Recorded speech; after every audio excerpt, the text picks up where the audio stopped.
اللهم صل على سيدنا محمد يا رب صل وسلم دائما أبدا على حبيبي.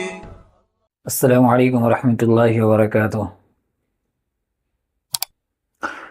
آپسی اختلاف، دشمنی اور رنجش سے اس امت کو جتنا نقصان ہوا ہے، خدا را اتنا نقصان کبھی نہیں ہوا کسی بھی چیز سے۔ قوم و ملت کا نقصان ہوتا رہے گا جب تک اس آپسی اختلاف کو ختم نہ کیا جائے، جب تک ایک پلیٹ فارم پر لا الہ الا اللہ محمد رسول اللہ کے پلیٹ فارم پر تمام امت مسلمہ جمع نہیں ہو جاتی، تب تک اس امت کا خسارہ ہی رہے گا، تب تک آپسی اختلاف کی وجہ سے اس امت کو ہمیشہ نقصان کا سامنا کرنا پڑے گا۔ اسی کو لے کر مولانا سلمان اظہری صاحب دامت برکاتہم العالیہ نے اتحاد کی بات کی تھی، وہ ویڈیو پہلے آپ سنیں، اس کے بعد پھر ان کا جواب مولانا سمیر الدین صاحب جو ان کو جواب دیے ہیں پھر وہ جواب سنیں گے، اور اس کے بعد پھر جو بہتر ہوگا، آپ سے گزارش ہے کہ جو آپ کو بہتر لگے، جس کی بات اچھی لگے اس پر عمل کرنے کی کوشش کریں۔ مسلکی تعصب کا چشمہ ہٹا کر اس ویڈیو کو دیکھیں اور اس ویڈیو کا اخیر تک بنے رہیں تاکہ اس ویڈیو سے ایک اہم پیغام لے کر جاوے اور تمام امت مسلمہ کو جوڑنے کا کام کریں۔ اگر مولانا سلمان اظہری صاحب دامت برکاتہم العالیہ کی بات اچھی لگتی ہے تو ان پر عمل کریں، اگر مولانا سمیر الدین صاحب کی بات اچھی لگتی ہے تو پھر اس پر عمل کریں۔ پہلے آپ یہ ویڈیو دیکھیں۔ اگر ان کو میری بات بری لگتی ہے تو ٹھنڈے دل سے میرے عزیز اپنے دل پر ہاتھ رکھ کر کے سوچو۔ آؤ میں تمہیں دعوت دیتا ہوں، آؤ ہم ان تمام چیزوں پر جمع ہو جاتے ہیں جو صحابہ اور تابعین سے تھی۔ کوئی نئی بات تم اپنی کتاب میں نہیں لاؤ گے، کوئی نئی بات میں اپنی کتاب میں نہیں رکھتا۔ آؤ اتحاد کرو، میں اس اتحاد کا اعلان کرتا ہوں، لیکن جو نئی باتیں آئیں اس کا تم انکار کرو گے، علل اعلان کرو گے اور یہ بھی کہو گے کہ ہم ان سے دور ہیں۔ ہوا یہ کہ اعلیٰ حضرت رضی اللہ تعالیٰ عنہ کے زمانے سے تھوڑے سے پہلے کی حالات میں بتا رہا ہوں آپ کو۔ دارالعلوم دیوبند کے بعد 4 علماء میں صاف صاف آج عرض کرتا ہوں جن کی کتابوں سے پوری امت میں تنازع پھیل گیا، اختلاف پھیلا۔ لوگ ہم کو اختلاف کا فتویٰ دیتے ہیں، اگر نہ یہ کتابیں آتی نہ یہ کوئی فتوے آتے۔